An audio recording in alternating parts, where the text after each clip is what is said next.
Hello, everybody. This is just a comment on Seidr being really what we call now. Scholars have sort of settled into the idea that we can call Seder a form of Norse shamanism. And I use the word shamanism as an umbrella term, not as the term's originating etymology. And therefore, we know, due to what we have learned from other cultures' progression of how they express their shamanism, Seidr does the same for that geographical area of the world. At least very much similarly, even when it branches into a more oracular type of practice. The thing is, why we grasp for these words, these descriptive words such as shamanism, is, and contests actually shows how much these practices from the Western world, and what I mean, I don't just mean Western Hemisphere, I mean Europe, etc., how these things were eradicated due to religious practices. So much so that we don't even have ways to describe them except to say, oh, it's shamanistic in nature. See what I mean?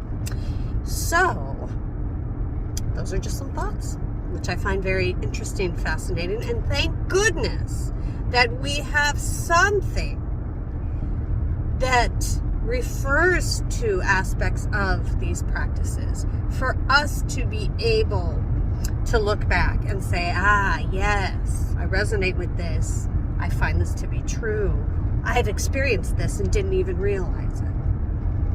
Very so ethnographers and anthropologists have found the similarity among circumpolar people. So we're talking northern Siberia, northern Ural Mountains, Scandinavia, Greenland, and North America. When we tend to look at the globe, we look at it flat on from our perspective, north to south, being fixed in a certain position on a map, and that people would travel like this or view their location from that perspective. Absolutely not the case. Obviously, we're on a globe. Some of you might reject that idea, but we are on a sphere.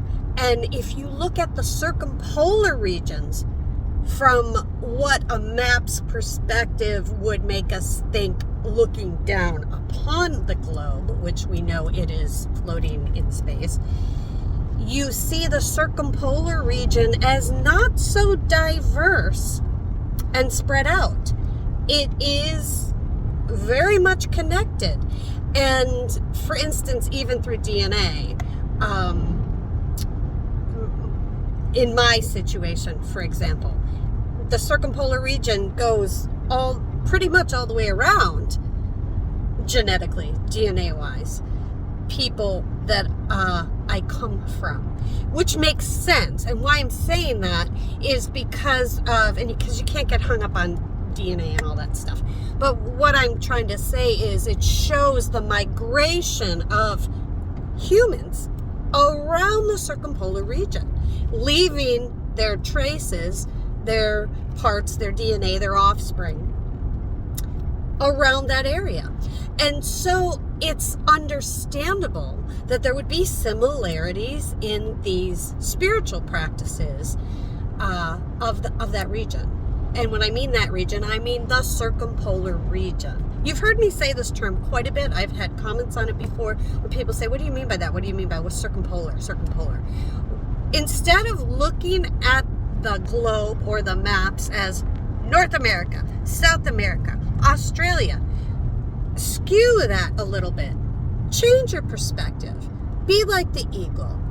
See from a higher position and kind of say, gee, I'm going to think outside the box and look at this as maybe I would have if I lived in this area. everything around me. So let's change our perspectives and be open to the idea that there's not this drastic separation the way there is as we spread down toward the equator, where distance is much more spread out from one side of the globe to the other.